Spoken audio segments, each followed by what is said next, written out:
नमः श्रीवर्धमानाय निर्धूतकलिलात्मने सालोकानां त्रिलोकानां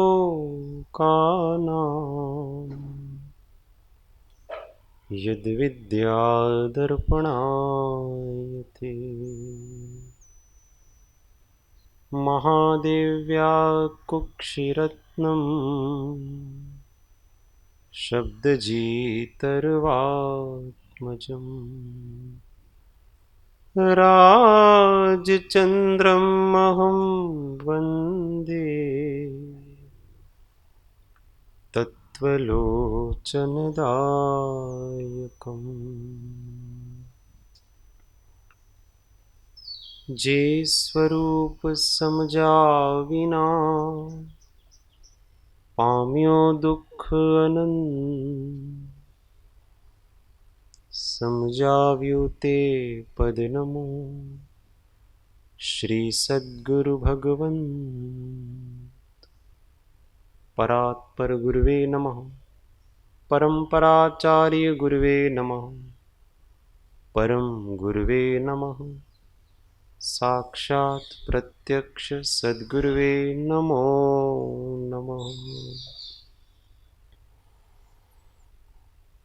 अनंत अनंत भाव भेद थी भरेली भली अनंत अनंत नाय निक्षेपे व्याख्यानी छे सकल जगत हित कारिणी हारिणी मोह तारिणी भवाब्धि मोक्ष चारिणी प्रमाणी छे उपमा आप्यानी जेने तमारा खवीते व्यर्थ आपवाथी निज मति मापाई में मानी छे अहो राज चंद्र बाळ ख्याल नथी पामताय जिनेश्वर तणी जाणी तेणे जाणी छे गुरुराज तणी वाणी जाणी तेणे जाणी छे। ओ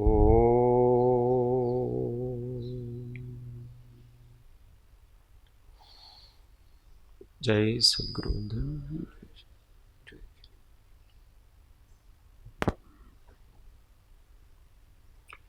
स्वाध्याय में श्री जैन सिद्धांत प्रवेशिका पंडित प्रवर श्री गोपाल दास जी कृत।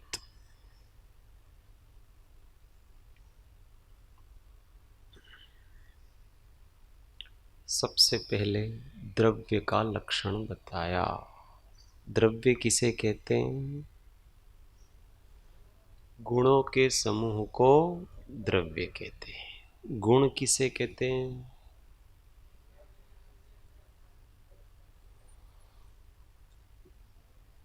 पदार्थ की शक्ति विशेष का नाम गुण है, जो कि उस पदार्थ के सभी हिस्सों में और सभी अवस्थाओं में पाया जाता है। ये इसकी पूर्ण परिभाषा। गुण के कितने भेद हैं? दो, एक सामान्य गुण और एक विशेष गुण। सामान्य गुण किसे कहते हैं? जो सभी द्रव्यों में पाए जाते हैं उनको सामान्य गुण कहते हैं। इनकी संख्या कितनी है? बहुत अनेक हैं, परंतु मुख्य रूप से 6 हैं। वो 6 कौन कौन से हैं? चलो राजेश जी बताएंगे। सामान्य गुण कौन कौन से हैं? 6। वो तो पदार्थ हैं, ये भी गुणों की बात चल रही है। चलो भाइयों में कौन बताएगा? हाथ खड़ा करो कॉन्फिडेंस से। हाँ, वेरी गुड। अस्तित्व, वस्तुत्व, क्रम से। अस्तित्व, वस्तुत्व, द्रव्यत्व, प्रमेयत्व, अगुरु लघुत्व, प्रदेशत्व। Very good. सबको आ गया? चल ठीक है। फिर आगे क्या बताया? पुद्गल द्रव्य के बारे में बताया कि पुद्गल द्रव्य कितने प्रकार का होता है? पुद्गल 2 प्रकार का। कौन कौन सा? एक परमाणु और एक स्कंध। फिर स्कंधों के बारे में बताया, स्कंध कितने प्रकार के होते हैं? फिर बहुत प्रकार के स्कंध होते हैं, उसी की चर्चा आपने चल रही थी। 23 प्रकार में से मुख्य 5 प्रकार के स्कंध जो अपने उपयोगी हैं, कौन कौन से हैं? 5 वर्गणाएं। आहार वर्गणा, देख के बताओ, कोई बात नहीं। तेजस वर्गणा, भाषा वर्गणा, मनोवर्गणा, कर्म। ठीक है। आहार वर्गणा के कितने भेद बताए थे? आहार वर्गणा कितने प्रकार की होती है? 4 प्रकार की। बोलो। औदारिक, शरीर, हाँ, वैक्रियक आहार वर्गणा, श्वासोच्छ्वास।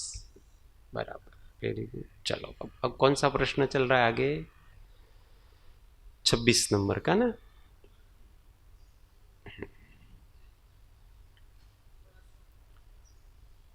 भाषा वर्गणा किसको कहते हैं?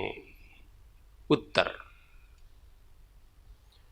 जो शब्द रूप परिणमे उसको भाषा वर्गणा कहते हैं। इसका साइंस पूरा विज्ञान समझा दिया था। जो शब्द रूप परिणमन करने की जिन वर्गणाओं में योग्यता होती है वो भाषा वर्गणा कहलाते हैं। भाषा वर्गणा किन किन जीवों में पाई जाती है?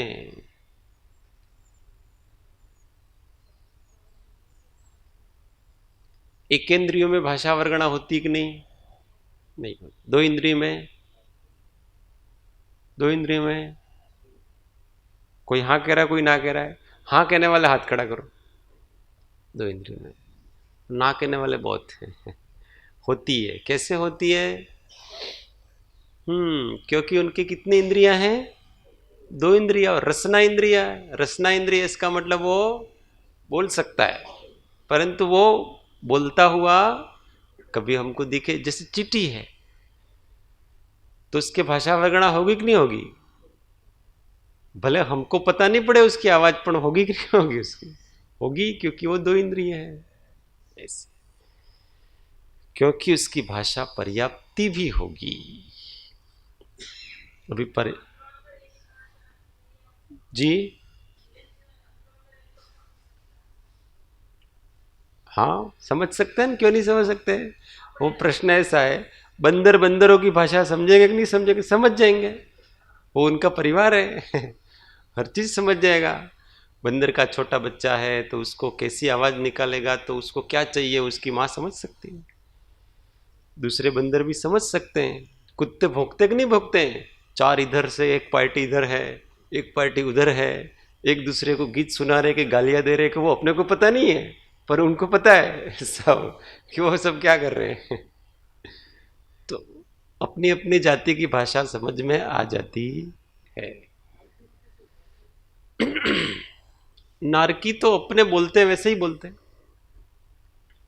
अपनी जैसी भाषा होती है ना, अक्षरात्मक भाषा होती है नारकियों की। तो हाँ हाँ, तो शब्द रूप परिणमत कहते हैं ना। उनके शब्द दो प्रकार के होते हैं, अक्षरात्मक और अनक्षरात्मक। शब्द के ही दो प्रकार है, अक्षरात्मक और अनक्षरात्मक। ऊ, ये क्या है? शब्द है कि नहीं? पर उसमें अक्षर है कि नहीं? अक्षर है। ओ, ऊ, इसको कोई एक अक्षर नहीं कह सकते उसको, इसको कोई एक अक्षर नहीं कह सकते, परंतु वो उसका कोई अर्थ है कि नहीं? जैसे चीखना है, चीखने की आवाज अलग प्रकार के होगी। अब वो किसी को उई ऐसा कहते हैं अपन, तो उसका क्या मतलब है कि उसको कुछ चुभाया तो उसका दर्द की, वेदना की इस प्रकार की अभिव्यक्ति है, तो उसकी ध्वनि वो, इसको कहते हैं अनक्षरात्मक। ऐसे ही जो पक्षी जितने भी चहचहाते हैं वगैरह, जो भी बोलते हैं, कोयल बोलेगी, ये करेगी, सब, ये सब अनक्षरात्मक भाषा है उनकी। शब्द हैं वो, शब्द नहीं है ऐसा नहीं है, पर अक्षर नहीं है अपने जैसे अ आ ई उ, ऐसे अक्षर नहीं है। अक्षरात्मक भाषा बोलने वाले मनुष्य होते हैं, अर्की होते हैं और देव होते हैं। ये तीन प्रकार के प्राणी हैं, वो अपने अक्षरात्मक भाषा बोलते हैं।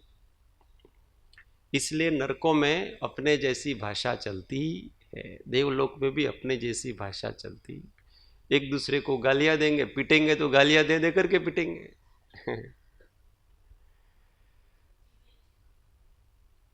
तिर्यंच में नहीं होगी, अनक्षरात्मक तिर्यंचों में होगी।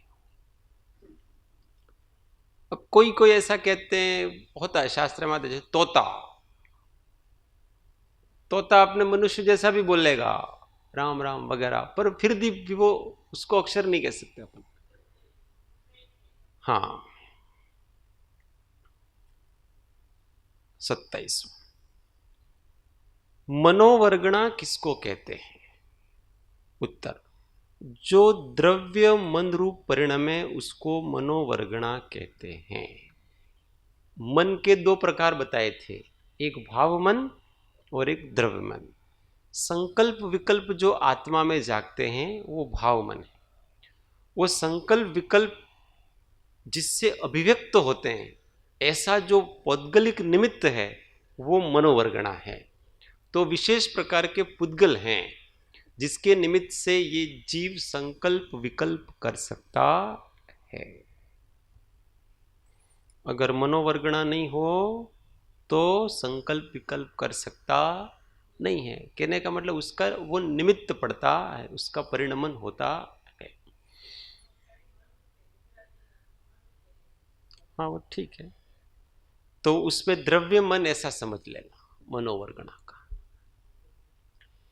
वैसे द्रव्य मन हो तो संकल्प विकल्प होंगे ही ऐसा नहीं है, परंतु जब भी संकल्प विकल्प होंगे तो ये मनोवर्गणा उसमें हेल्प करेगी। मनोवर्गणा से संकल्प विकल्प होते हैं ऐसा नहीं समझना, संकल्प विकल्प होंगे तो मनोवर्गणा उसमें हेल्प करेगी, वो उस आकार रूप उसके परिणमन होगा।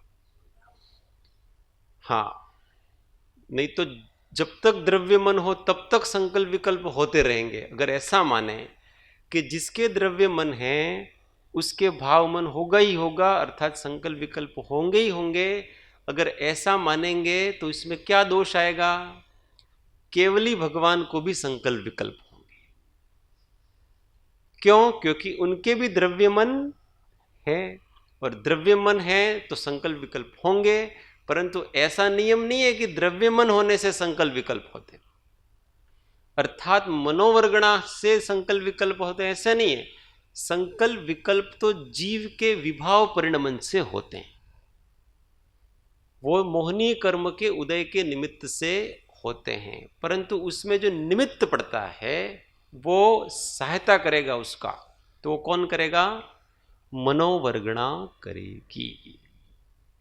ये मनोवर्गणा के पुद्गल क्या करते हैं कि मन, ये जो जो सोचते हैं ना हम, जो विभाव, जिस पदार्थ के बारे में चिंतन करते हैं, उस पदार्थ के आकार रूप परिणत हो जाती है।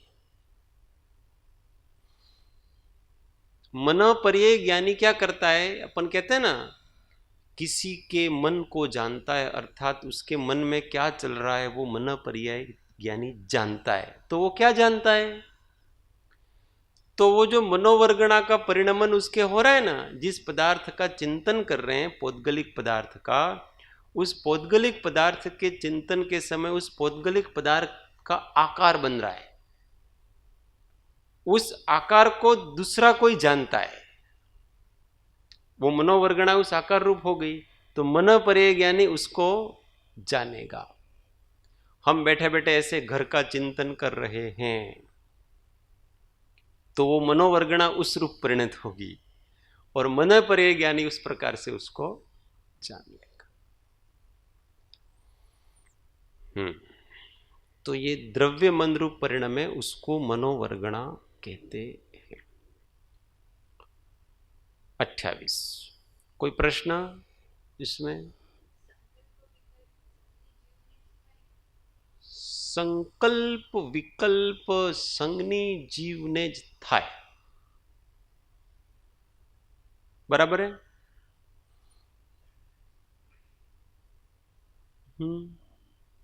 बराबर है। प्रश्न बड़ा जोरदार है उनका। संकल्प विकल्प संगनी जीव को ही होता है कि असंगनी जीव को भी होता है?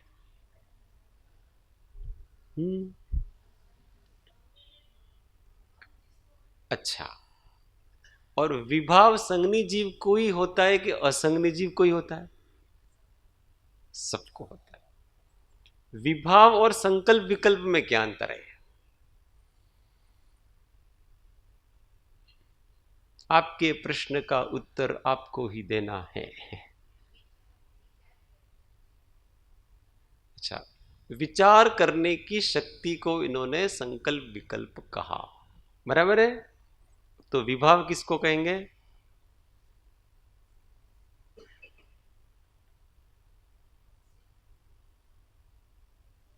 दोनों सेम?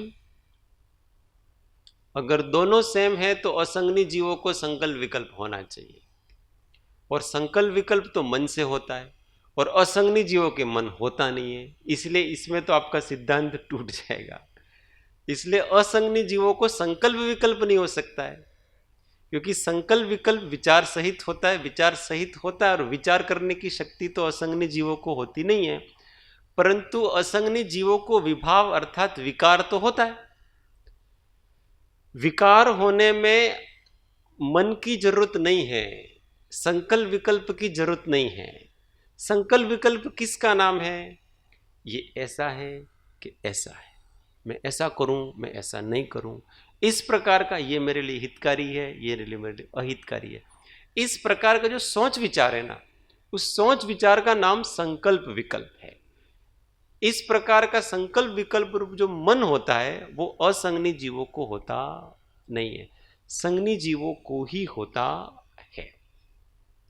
अब विचार लो आप उसको, संकल्प विकल्प के बजाय विचार लो। वो विचार असंगनी जीवों को होता है कि नहीं होता है?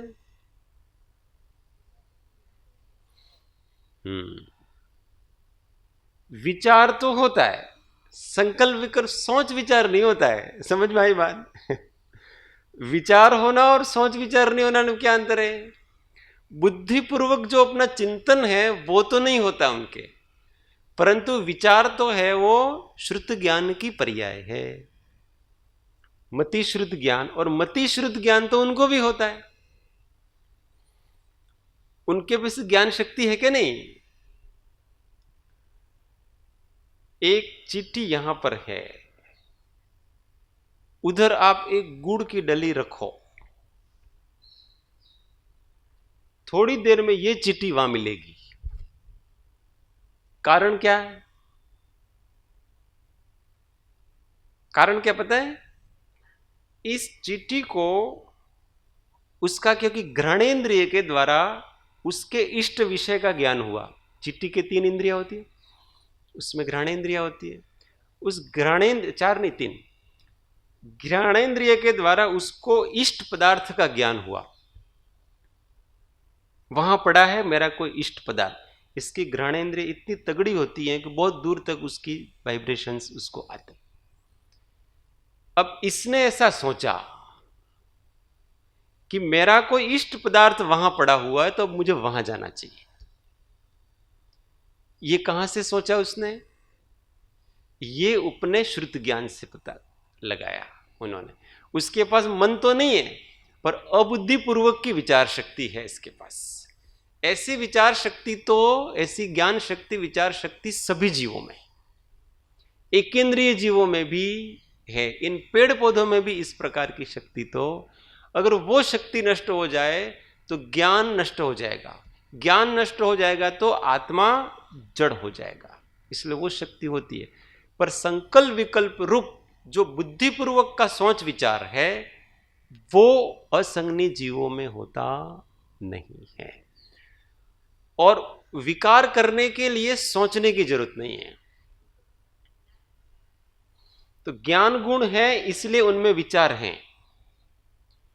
और बुद्धिपूर्वक सोच विचार नहीं कर सकते हैं, इसलिए उनमें मन नहीं है, संकल्प विकल्प नहीं कर सकते। समझ में आ गया?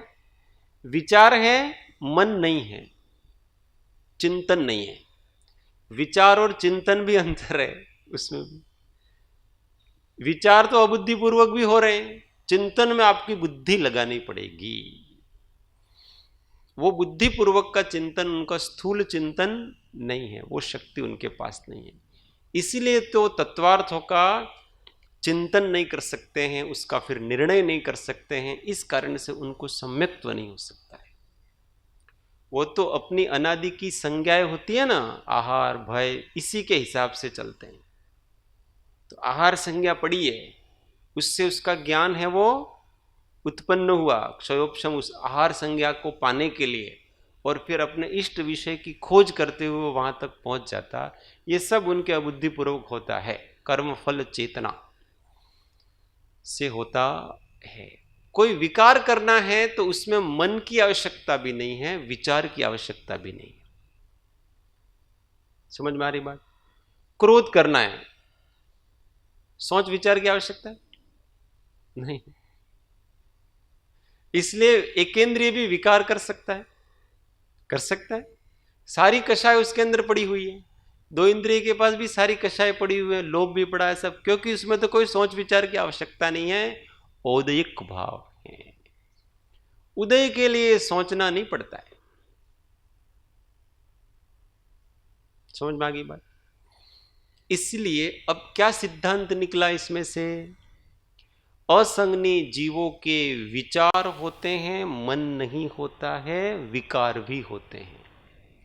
विचार और विकार दोनों होते हैं, परंतु उनके मन होता नहीं है। संगनी जीवों के विकार भी होते हैं, विचार भी होते हैं, और मन भी होते हैं। हो गया काम?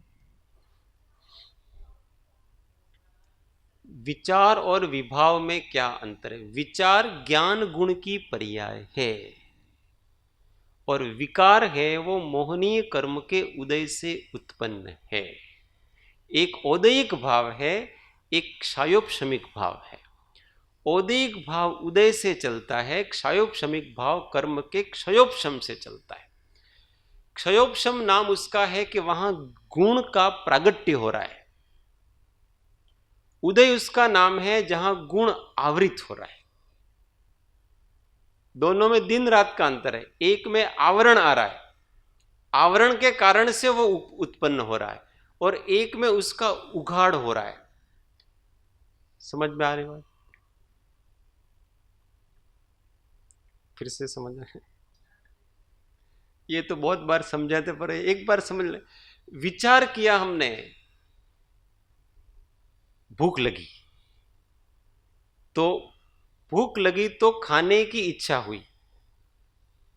कौन से कर्म के उदय से? क्षुधा वेदनीय कर्म के उदय से तो भूख लगी। खाने की इच्छा कौन से कर्म के उदय से हुई? मोहनीय कर्म से। भूख तो वेदनीय कर्म से लगी और खाने की इच्छा, क्योंकि इच्छा है वो मोहनीय कर्म है, मोहनीय कर्म से उत्पन्न हुई। अब ऐसा विचार किया कि अब भोजन भोजन करना है, क्या करना पड़ेगा? अब वहां दिमाग लगता है कि भाई भोजनालय में जाना पड़ेगा, वहां से पास लेना पड़ेगा, अंदर जाना पड़ेगा, फिर वो थाली लेनी पड़ेगी, थाली से फिर वो सब लेना पड़ेगा, लेकर के अपने टेबल में बैठना है और टेबल पे बैठकर अपने भोजन करना है। ये सब दिमाग लगा वो विचार है। समझ में आ गई? विकार आ गया वो तो उदय है आपका, और इसके बाद उस विकार को पूरा करने के लिए जो जो भी आप दिमाग का प्रयोग करते हो, आपके ज्ञान का प्रयोग करते हो, अब उल्टा करो कि सीधा करो, वो सब विचार है। चोर को चोरी करने का भाव पैदा हुआ, इच्छा पैदा हुई, कौन से कर्म के उदय से? मोहनी कर्म से। और जो वो चोरी करने की कला है वो कौन सा कर्म का उदय है? वो किसी कर्म का उदय नहीं है, वो उसके कर्म का क्षयोपशम है। ज्ञानावरण के कर्म का क्षयोपशम होने से वो चोरी करने की कला आती है, ज्ञान का उघाड़ होता है कि इस प्रकार से रात को धीमे धीमे जाना चाहिए। चोरी करने वाले के ऐसे कपड़े होने चाहिए, काले काले, क्योंकि अंधेरा काला होता है, और ऐसे कपड़े होने चाहिए कि कोई पकड़ में कोई जग गया जल्दी से दौड़ के चले जाएं, ताकि ऐसे साड़ी वाड़ी पहन करके चोरी करने नहीं जा सकते हैं। और फिर किस प्रकार से ताला खोलना, तोड़ना कैसे, इस प्रकार से हाथ चलाना कि वो इतना साइलेंटली हाथ चलता है और उसमें प्रेशर भी उतना देना कि वो धीमे धीमे कटे और आवाज भी नहीं आए। इस प्रकार से वो कलाएं हैं। मैंने चोरी नहीं की, परंतु मैं सूक्ष्मता से बताऊंगा, इसका मतलब वो चोरी नहीं है, परंतु इतना तो है ही, चोरी तो सब करते हैं। बचपन में हम ऊपर हमारे सोते थे अथवा घर में, तो लेट आते, तो लेट आए तो माताजी पिताजी सोए हैं, तो इस प्रकार से दरवाजा खोलना कि वो उठे नहीं, पता नहीं पड़ेगी कितने बजे आया था, शांति से आकर के सो जाने का है। तो वो चोरी करने का सबको स्वभाव है, स्वभाव मतलब आदत है, एक कला। ये सब कला कहां से आई? ये क्षयोपशम है, ये ज्ञान गुण का क्षयोपशन है, और वो विपरीत है, परंतु है तो वो क्षयोपशम। ऐसे उस क्षयोपशम का उपयोग आप सीधे तरीके से करो कि उल्टे तरीके से करो, परंतु ज्ञान गुण का उघाड़ है, बस इतना ही है। समझ में आ गया? आप प्रश्न क्या पूछा था? विकार और विचार में क्या अंतर है? तो ये अंतर है। हाँ, विभाव को विकार, यस, इच्छा कर्म के उदय से उत्पन्न होती है, और उसका जो काम होता है ना, वो सब उसके क्षयोपशम से होता है। किसी भी इच्छा की पूर्ति ज्ञान के बिना नहीं हो सकती। भोजन करने पर खाना नहीं आता है, भोजन बनाने पर खाना बनाना नहीं आता है, तो फिर कैसे पूरा करोगे? इसके लिए ज्ञान चाहिए आपको, तो विचार है ज्ञान। चलो, और कुछ प्रश्न? नहीं, मन के बारे में। ये मन ही सबसे खराब चीज है, सब मन के कारण से है, इसलिए मन को अच्छी तरह से समझ लेना चाहिए। और वास्तविकता में देखो तो मन नाम की कोई वस्तु वास्तविकता से नहीं है। क्या है बताओ मन? ये पकड़ने जाओ तो हाथ ही नहीं लगता है, केवल एक प्रेत है, प्रेत जो कल्पना से खड़ा किया अपने। अंधेरे में अपन सोए हुए हैं और किसी को ऐसा लगता है कि सामने कोई ऐसा आकार वाला कोई दिखता है रात को, और वो उठ के जाए और उसको देखता है तो वहां कोई है ही नहीं, ये केवल उसका भ्रम था। ये भ्रम है, वो मन है और कुछ नहीं। जब इसका भ्रम पता पड़ जाता है तो वो प्रेत चला जाता है। पर ये जब तक भ्रम होता है तब तक ये प्रेत है ना, हमारे साथ लगा हुआ। उस प्रेत को प्रेत की तरह जान करके हम डरते रहते हैं। वास्तव में वस्तु आत्मा है, वास्तव में ज्ञान की सत्ता है। मन की अपनी कोई सत्ता नहीं है, वो तो कल्पनाएं खड़ी हुई है वहां पर। अज्ञान है, उसी का नाम मन है। जब तक अज्ञान है तब तक मन रहेगा और अज्ञान का नाश होगा तो वह मन नहीं रहेगा, वहां ज्ञान होगा। इसलिए समाधि में मन नहीं रहता है, ज्ञान रहता है। इसलिए ज्ञानियों का मन खत्म हो गया है, ज्ञान आ गया। समझ में आई नहीं? इसलिए ज्ञानी दुखी नहीं होते हैं। क्यों? मन से नाता तोड़ लिया, कल्पनाओं से नाता तोड़ लिया है। वो हमेशा ज्ञान से जीते हैं, मन से थोड़ी जीते हैं। जो मन से जीता है वो सुखी दुखी होता है, और जो ज्ञान से जीते हैं वो हमेशा आनंद में रहते हैं। क्योंकि ज्ञान और आनंद एक ही वस्तु है। एक ही वस्तु का मतलब जहां ज्ञान है वहां आनंद है। मन मारा, संत है, उन्होंने मन मार लिया, ज्ञान से जीते, इसलिए उनको कोई दुखी नहीं कर सकता है। पर मन से जीता उसको दुखी कर सकता है। मन में तो इच्छाएं जागेगी। इच्छा क्या है? संकल्प विकल्प के समूह का नाम मन है। और संकल्प विकल्प किसी न किसी अभिलाषा से आते हैं। और ज्ञानियों के तो कोई इच्छा होती नहीं है। नीचे के स्तर के ज्ञानी होती है, उनकी इच्छाएं भी होती हैं, पर उनकी इच्छा ऐसे नहीं होती है कि उन इच्छाओं के कारण से वो दुखी हो जाए। ठीक है, सहज मिला सो दूध बराबर। पुण्य के उदय से कोई अभिलाषा की है, वो हो गया वैसा तो ठीक है, नहीं हुआ तो ठीक है। उसमें विघ्न आ गया तो भी कोई दिक्कत नहीं। भलो थयो भांगी जंजाल। ऐसा ही मन में किसी इच्छा के कारण से हमको कुछ भोगने की इच्छा हुई और उसमें विघ्न आ गया तो ज्ञानी को अच्छा लगता है। क्यों अच्छा लगता है? इच्छा को पूरी करता तो कम से कम थोड़ा बहुत तो राग होता, कर्मबंध होता। अच्छा है, विघ्न आ गया तो इच्छा पूरी नहीं हुई, छुट्टे छूट गया अपन।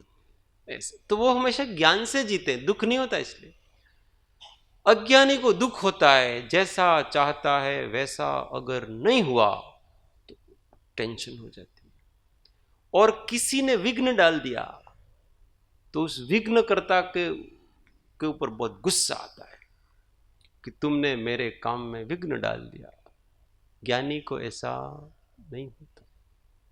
इच्छा तो उसके चारित्र मोह के दुर्बलता के कारण से उत्पन्न हुई है, पर वो इच्छा को किसी के ऊपर आरोपित नहीं करता है। येन केन प्रकारेण मर करके भी इच्छा की पूर्ति करना, ऐसा उसका भाव नहीं होता है।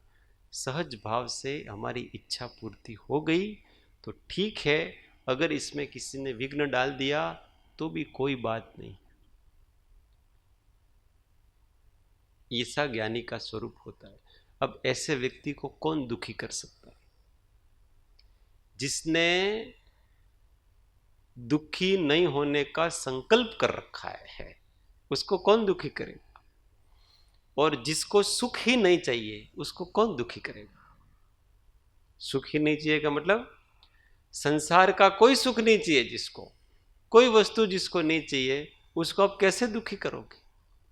सुख पाने की अभिलाषा ही दुख का मूल है, और वो तो है ही नहीं उसके बाद। ये इस कारण से वो मन से नहीं जी रहा है। वो किससे जी रहा है? ज्ञान से जी रहा है। ज्ञानी की बात आती है तो मेरे को ऐसे थोड़ा में मार्गांतरीकरण हो जाता, थोड़ा विषयांतर हो जाता है। परंतु हमको येन केन प्रकार ने उसी स्वरूप की आराधना करनी है, क्योंकि इन सबका क्या अर्थ है? अगर उस स्वरूप को प्राप्त नहीं किया तो क्या मतलब है इन सारी चीजों का?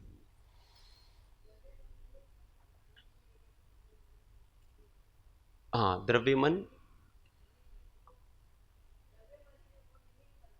हाँ वो निमित्त, पहले बात करी, निमित्त होता है। कोई भी संकल्प विकल्प मोह कर्म के उदय से हुआ तो उस संकल्प विकल्प में जिस पदार्थ का संकल्प विकल्प किया है उस आकार रूप ये मनोवर्गणाएं परिणत हो जाती है। इसी का नाम निमित्त है। बाहर अभिव्यक्त तो जो कर सकते हैं ना अपन, वो इस मनोवर्गणा के कारण से कर सकते हैं। अगर मनोवर्गणा नहीं हो तो हम बाहर अभिव्यक्त कर सकते नहीं। चलो 28, प्रश्न 28, कार्मण वर्गणा किसको कहते हैं? जो कार्मण शरीर रूप परिणमे उसको कार्मण वर्गणा कहते हैं। कार्मण वर्गणा मतलब ऐसा काली काली होती है ऐसा नहीं समझना हो काला ऐसा नहीं है। कर्म वर्गणा में जो निमित्त होते हैं वो कार्मण वर्गणा कहलाती है। जो 23 प्रकार की वर्गणाओं में अपनों ने लिया। 29 प्रश्न, कार्मण शरीर किसको कहते हैं?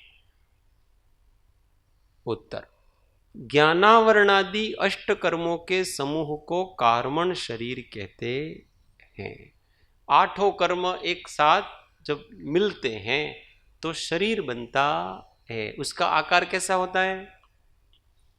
कार्मण शरीर का आकार कैसा होता है? कौन बताएगा? थोड़ा मति ज्ञान लगाओ, दिमाग लगाओ। हाँ छाया बहन, षटकोण तो एक पुद्गल परमाणु का आकार बताया था, यहां तो कार्बन शरीर का आकार बताया। यस, हाँ, जैसे हम हैं पूरी जगह हमारे आत्मा का जो आकार है वही कार्बन शरीर का आकार है, क्योंकि हमारा आत्मा का आकार इस औदारिक शरीर का आकार का है। तो जितना औदारिक शरीर है उतना ही कार्बन शरीर है और उसी आकार का कार्बन शरीर होता है। क्योंकि इस औदारिक शरीर का कोई प्रदेश ऐसा नहीं है, अर्थात जहां जहां आत्मा है वहां वहां कर्म है, अर्थात कार्बन शरीर है। और वो ऐसा अखंड है, उसमें बीच बीच में कोई गैप नहीं है कि एक कर्म परमाणु यहां होगा एक कर्म परमाणु है, ऐसा नहीं, एकदम एक रूपता आती है। बंधन है वो, उसका बंधन नाम कर्म के कारण से वो बंधे हुए हैं और संघात नाम कर्म के कारण से वो एक रूप हो गए। ऐसे एक रूप हो गए कि गैप नहीं दिखेगा, जबकि हैं तो अलग अलग स्कंद हैं, परंतु गैप नहीं दिखेगा। अवधि ज्ञानी अथवा केवली दिखते हैं तो वो हमारी आत्मा को नहीं देख सकेंगे, कार्बन शरीर ही दिखेगा उनको।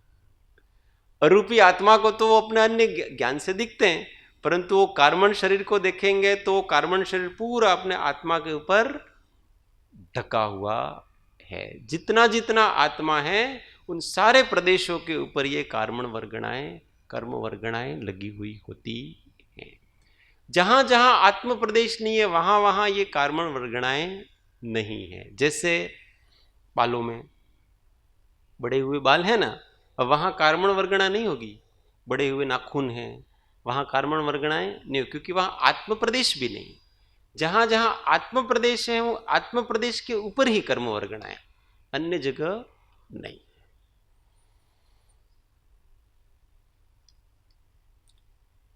तो 8 कर्मों के समूह को कार्बन वर्गणा कहते हैं। कार्बन वर्गणाएं भी फिर अलग, एक तो कार्बन वर्गणा, शुष्क कार्बन वर्गणा, फिर कर्म वर्गणा जो कर्म रूप परिणत होगी वो, फिर विसृसो उपचय रूप कार्बन वर्गणा। ऐसे 3 टाइप हो गए अपने पास। एक तो ये तीनों आत्म प्रदेशों पे लगी है। एक तो ऐसी कार्बन वर्गणा जो विसृसोपचय रूप नहीं है, केवल कार्बन वर्गणा है एकदम कोई, परंतु उसमें योग्यता कर्म रूप बदलने की है, परंतु निकट भविष्य में कोई वो कर्म रूप में बदलेगी ऐसा नहीं है निकट काल में। निकट काल में जो कर्म रूप परिणत होती है ऐसी कार्मण वर्गणा है वो विसृसोपचय रूप कार्मण वर्गणा है। ये विसृसोपचय कार्मण वर्गणा क्या है कि अभी उनकी योग्यता ऐसी तुरंत ऐसी योग्यता हो गई है कि वो जैसे कहते हैं ना तैयार खड़े हैं, कर्म रूप बदलने में तैयार खड़ी हैं, एक के बाद एक का नंबर लाइन में जो खड़ी है। तो ऐसी कर्म वर्गणाएं हैं, कार्मण वर्गणाएं हैं, वो ही कर्म वर्गणा रूप बदलती। केवल कार्मण वर्गणाएं हैं वो नहीं है, पर उनके अंदर शक्ति है कि वो जब विसृसोपचय रूप होकर के आएंगी, जब वो विसृसोपचय रूप होंगी तब वो कर्म रूप में बदलेगी, इसके पहले वो कर्म रूप में बदलेगी नहीं। विसृसोपचय का मतलब होता है कि जहां एक आत्मा का एक प्रदेश है, एक कर्म प्रदेश है, उस एक कर्म स्कंद के ऊपर अनंतानंद विसृसोपचय रूप कर्म कार्मण वर्गणा है, और उसी जगह अनंतानंत अन्य कार्मण वर्गणाएं हैं। इसको इस प्रकार से समझना चाहिए। किस प्रकार से समझना चाहिए कि एक चोरों का गिरोह है, ठीक है, चोरों का गिरोह, गुंडाओं का गिरोह है। तो चोरों के बाल बच्चे भी होते हैं, और बाल बच्चों में भी स्वाभाविक रूप से चोरी करने की कला विकसित हो जाती है, हेरिडिटी से आती है। तो शुष्क कार्मण वर्गणा तो ऐसा समझो कि उन चोरों का जो बच्चे हैं ना वो शुष्क कार्मण वर्गणा है, और वो जो चोर का गिरोह अभी उनके स्थान पर बैठा हुआ है वो विसृसोपचय रूप है, वो कभी भी जाकर के चोरी कर सकता है। बच्चे हैं वो उनमें शक्ति है चोरी करने की, परंतु अभी वो चोरी करने जा नहीं रहे। जब वो ट्रेनिंग कर लेंगे और उस गिरोह में शामिल कर लिए जाएंगे तब जाकर के वो विसृसोपचय रूप होंगे। अब वो कभी भी चोरी कर सकता है, मतलब वो कभी भी चोर बन सकता है। मतलब एक में तो चोर बनने की शक्ति है, अर्थात कर्म बनने की शक्ति है, वो केवल कर्मण वर्गणा होगी। एक कर्म बनने की शक्ति भी है और तुरंत कर्म रूप परिणत हो सकता है, एक्टिव है, वो विसृसोपचय रूप हो गया ऐसा। और जो कर्म रूप बदल गया वो तो कर्म पुद्गल हो गए, जिसमें प्रकृति प्रदेश स्थिति अनुभाग पड़ जाता है, जिस कार्मण वर्गणा में वो कर्म। ऐसे तीन प्रकार से समझना चाहिए। कोई प्रश्न? 30वां लास्ट प्रश्न ले लेते हैं। तेजस और कार्मण शरीर किसको कहते हैं, किसके होते हैं? तेजस और कार्मण शरीर किसके होते हैं? उत्तर, सब संसारी जीवों के तेजस और कार्मण शरीर होते हैं। ऐसा कोई संसारी जीव नहीं है जिसका तेजस शरीर और कार्मण शरीर होता नहीं है। सर्वस्य सब जीवों के होते हैं। केवली भगवान के तेजस शरीर और कार्मण शरीर होगा कि नहीं होगा? नहीं होगा। कौन बोला? हाँ, चलो कारण बताओ, नहीं होने का कारण बताओ। हाँ,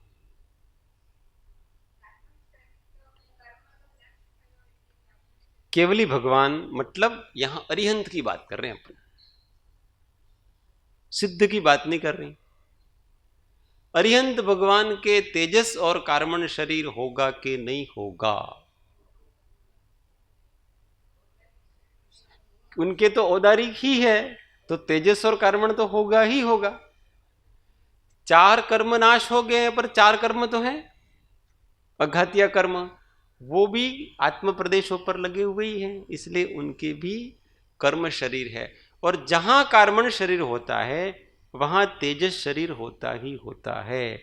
जहां जहां राम है वहां वहां लक्ष्मण है। ऐसा न्याय से उसको समझ लेना, वो हमेशा साथ में रहते हैं राम लक्ष्मण। उसी प्रकार से तेजस और कार्मण शरीर हमेशा साथ में ही रहते हैं, इसलिए सब जीवों के होते हैं। तेजस शरीर भी दो प्रकार का है।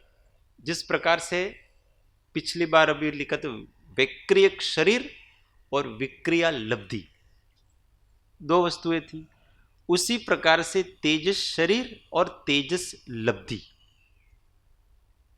उसको दूसरे शब्दों में ऐसा कहते हैं कि निस्सरणात्मक और असरणात्मक। जो बाहर नहीं निकलता है तो इसमें लब्धि होती है, तेजस लब्धि।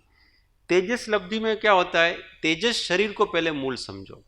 जो तेजस वर्गणाओं से बना हुआ होता है वो तेजस शरीर है। वो तो सभी जीवों के होता है, सभी जीवों के मतलब सभी संसारी जीवों के। और तेजस लब्धि होती है वो किसी किसी के होती है। ये तेजस लब्धि क्या है कि अपने शरीर के अंदर से वो लेशा निकलती है, तेजो लेशा निकलती है, तेज निकलता है, उसका नाम तेजस लब्धि कहलाता है। ये छठे गुणस्थान वर्ती मुनि के तेजस लब्धि होती है।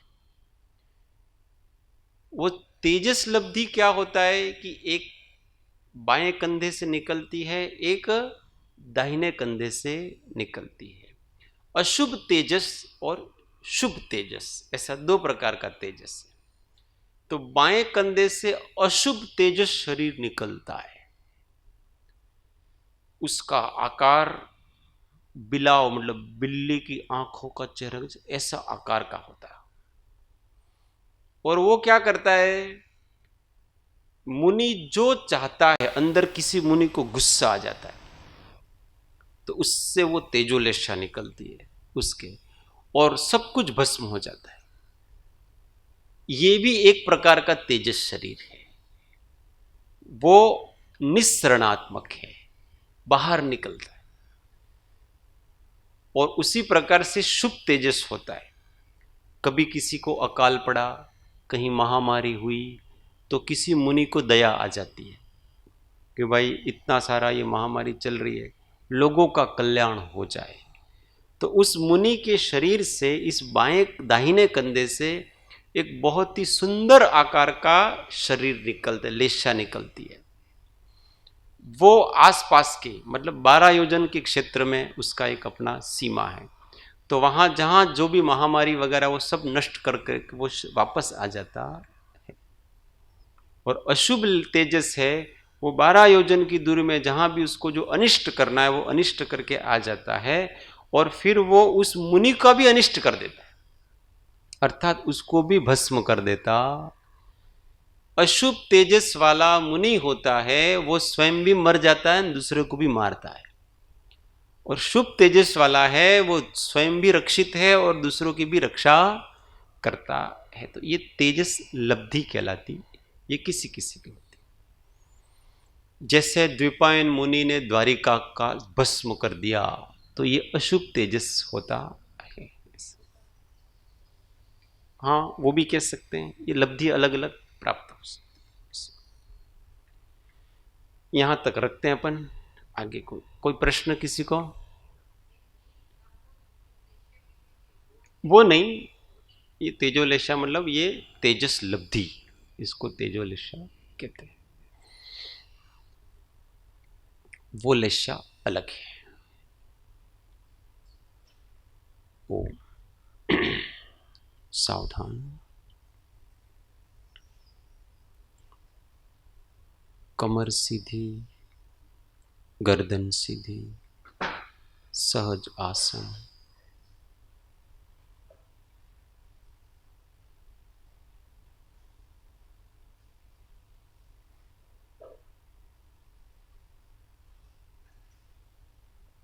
मौन, निष्क्रिय देह।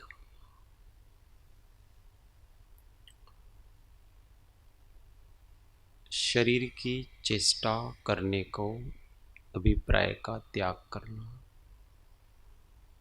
बोलने के अभिप्राय का त्याग करना, विचार करने के अभिप्राय का त्याग करना।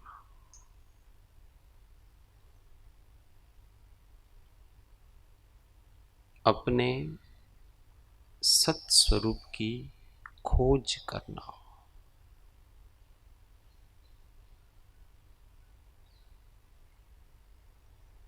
इस औदारिक शरीर से बाहर जो जो भी है वो सब मैं नहीं हूँ, मेरा नहीं है।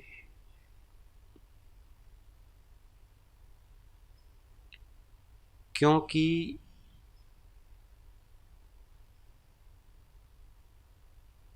बाहर के जितने भी जड़ चेतन पदार्थ हैं उनके होने पर भी मैं होता हूँ और उनके नहीं होने पर भी मैं होता हूँ।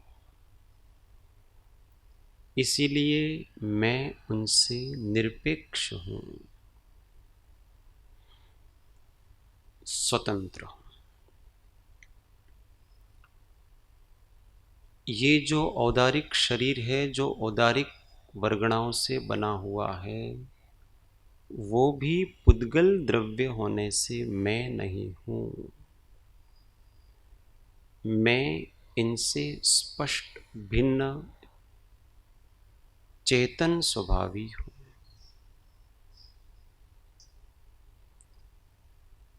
औदारिक शरीर होता है तब भी मैं होता हूँ, यह औदारिक शरीर नहीं होता है तब भी मैं होता हूँ।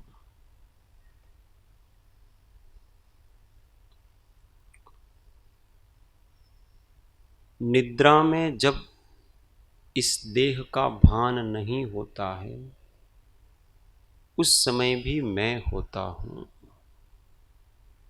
इसीलिए इस औदारिक शरीर से मैं भिन्न हूँ, अलग हूँ।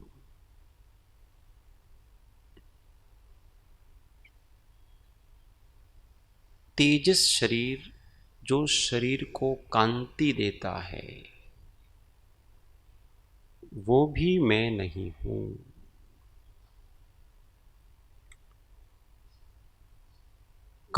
शरीर के कांति का मंद पड़ने से अथवा उसके तेज होने से मेरे आत्म स्वभाव में मंदता अथवा उग्रता नहीं आती है।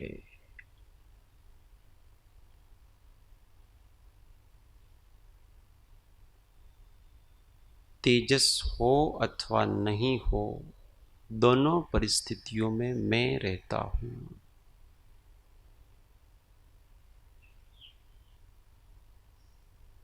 इसलिए तेजस शरीर भी मैं नहीं हूँ। ये जो ज्ञानावरण आदि 8 कर्मों का समूह है वह भी मैं नहीं हूँ।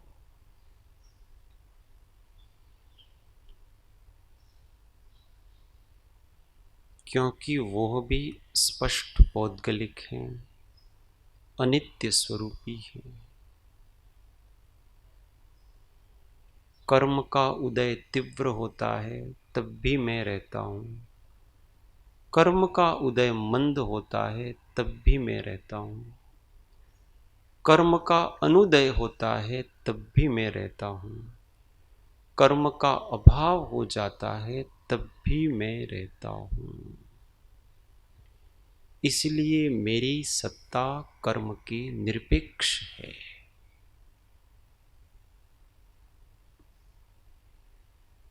मैं चेतना हूँ।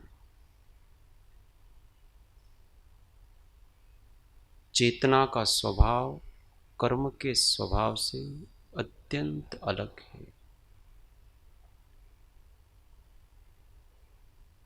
कर्म के होने अथवा नहीं होने से मेरे चेतन स्वभाव पर कोई फर्क नहीं पड़ता।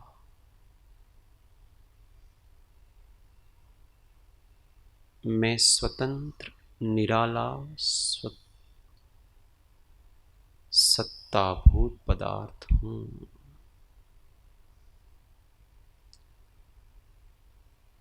स्वतंत्र निश्चल निष्काम ज्ञाता दृष्टा आत्म राम।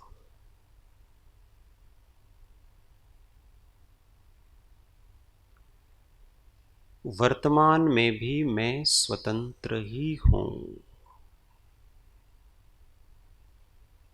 जब जब भी मैं अपने आप को देह के साथ जोड़ता हूँ, मन के साथ जोड़ लेता हूँ, विचारों के साथ अध्यास हो जाता है, तब तब ही मैं अपने आप को पराधीन महसूस करता हूँ। और जब मैं अपने आप को केवल एक शाश्वत सत्ता के रूप में अनुभव करता हूँ, तो न देह है, न कर्म है, न कर्म का उदय है, न मन है, न विचार है। वहाँ केवल एक निराबाद अपने स्वसत्ता की अनुभूति है।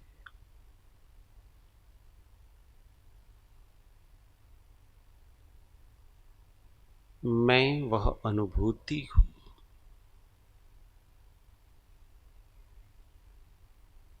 निरंतर कुछ न कुछ अनुभूति होती ही रहती है। वह अनुभूति ही मेरा व्यक्त स्वरूप है।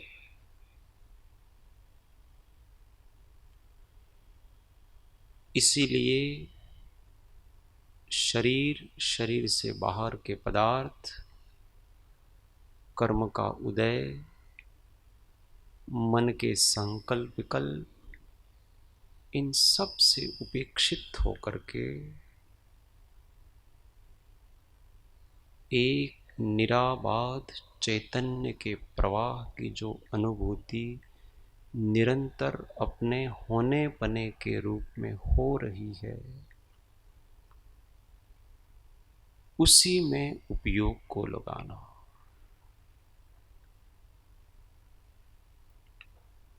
शांत होकर के अपनी सत्ता की अनुभूति करना।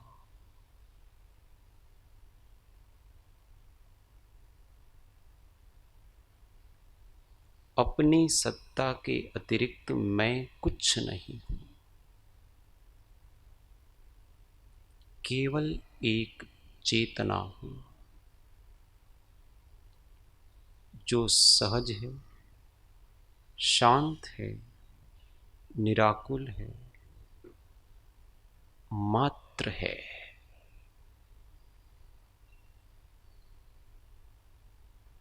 सतरूप है, अस्तित्व रूप है।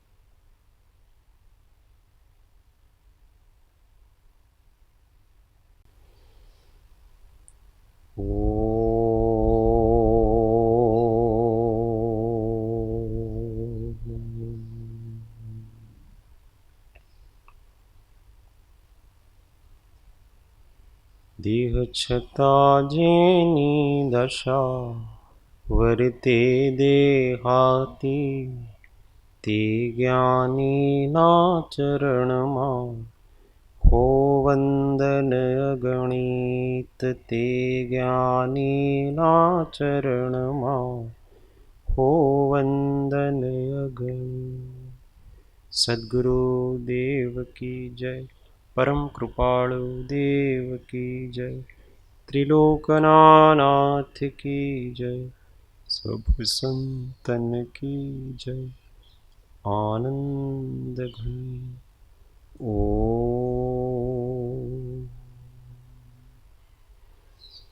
सूत्र हूँ आत्मा छूं, आपनो सेवक छूं, सौनो मित्र।